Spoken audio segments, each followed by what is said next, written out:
I hope you've had a wonderful and blessed Easter octave. I commissioned all of you to feast for 8 days. How'd it go? Awesome. Quitters.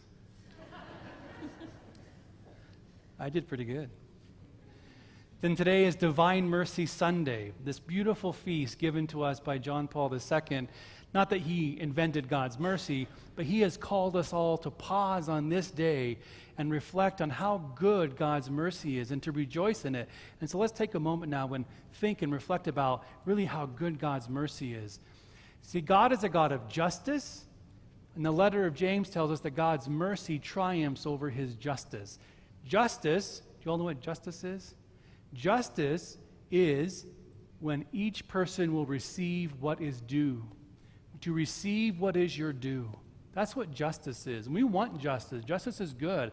The Old Testament, especially the Psalms, are filled with the Israelite people crying out for justice because they were being oppressed. They weren't getting what was their due.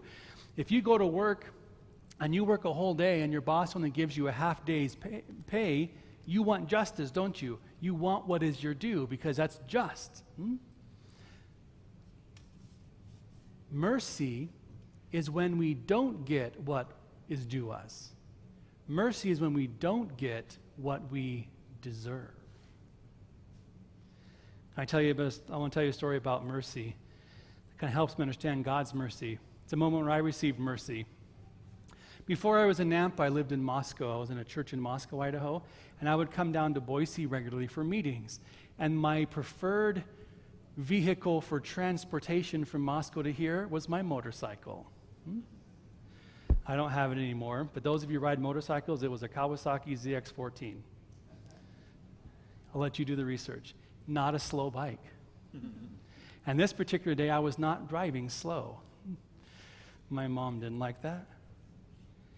And I was just passing Cascade. There's a Catholic church in Cascade, Idaho. Did you know that? St. Catherine Drexel's right by the road. And I was coming south a little quickly.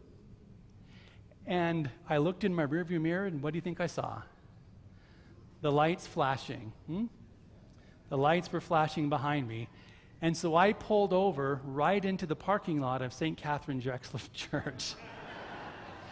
So here I am, a priest, being pulled over, and there's the church. I thought, oh, this is great. So I take off my helmet, and I get all my things ready, and the police guy comes in, and he asks for my information like they always do.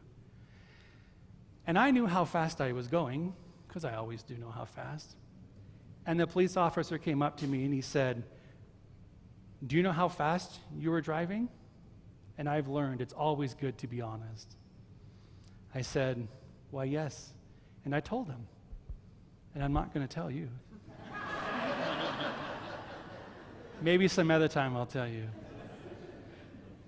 And I told him, he goes, "That is how fast you were going." And then he did something amazing. Amazing. It's amazing. He said, "I'm not going to give you a ticket. Just slow it down." Now, me being a man of justice, I love justice, I said, "No, officer, I deserve a ticket. Give it to me." Because that's what justice is, right? None of you would do that in that moment, would you? We all want the mercy. That was mercy. I deserved to probably have my bike taken away from me. And he said, "Just slow it down." And I said, "St. Catherine Drexel, thank you." That's mercy. Mercy is when we don't get what we deserve. That's mercy. And we love it when we get mercy, don't we? When we receive mercy, it's like, oh, thanks be to God. I thought, oh, that was it. God is rich in mercy. See, I didn't have to pay the ticket for that. And Jesus died and rose from the dead so that we don't have to pay either. Jesus' death and resurrection sets us free. He paid the debt, is the words that we use. To put it in a different way, I get pulled over on my motorcycle, and the officer says, "Here's the ticket." and someone comes up right beside me and says, "Officer, I'll pay the ticket and put it on my record. Let this guy go."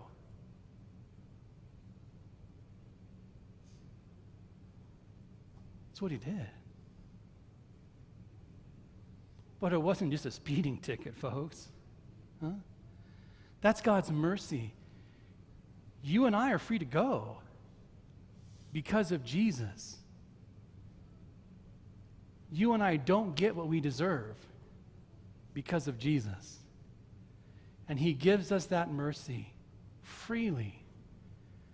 And I've had the great privilege of spending a lot of time in the confessional as a priest, hearing confessions, and also I've had the privilege of having my own confessions heard many times. I go very regularly. And I encounter this in the confessional a lot. People who come and confess their sins and get forgiven every time. Every time.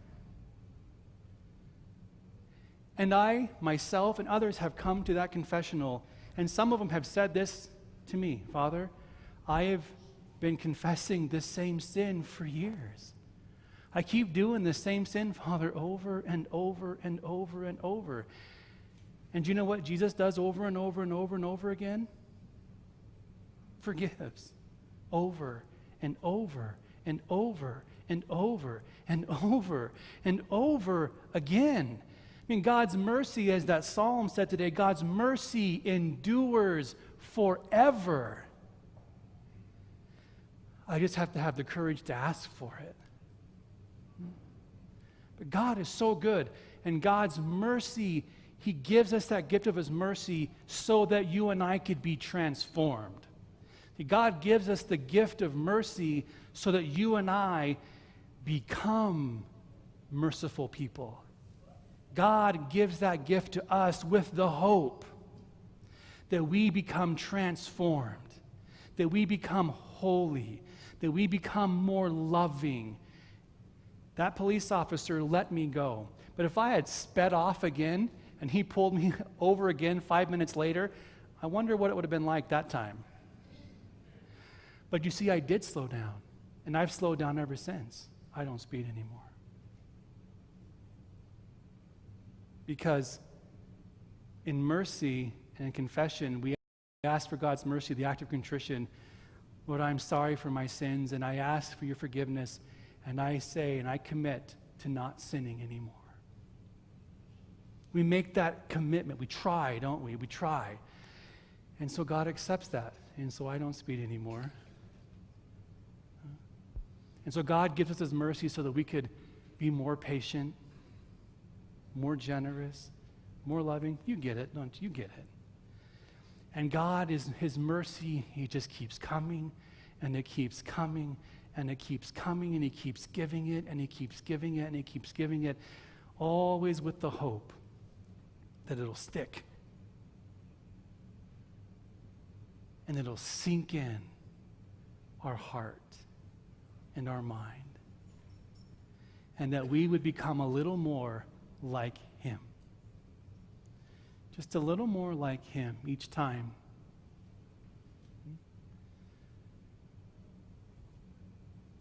So that's what today is about, is rejoicing in God's mercy. And because of that, John Paul II would say, he deserves our honor and our worship and our fidelity and our praise because he is that good. He is that good. So I offer you again the mercy of Jesus.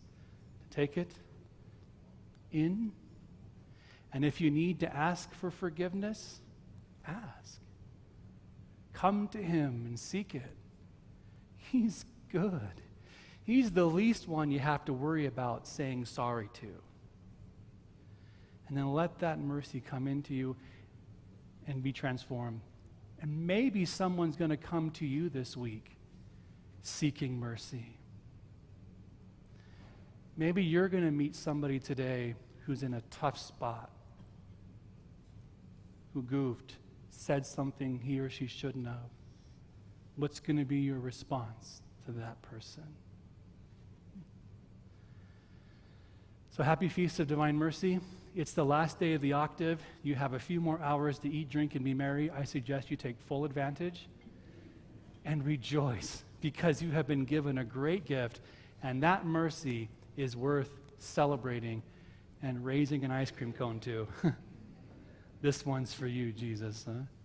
This one's for you because he is so good, and I don't know of anyone better.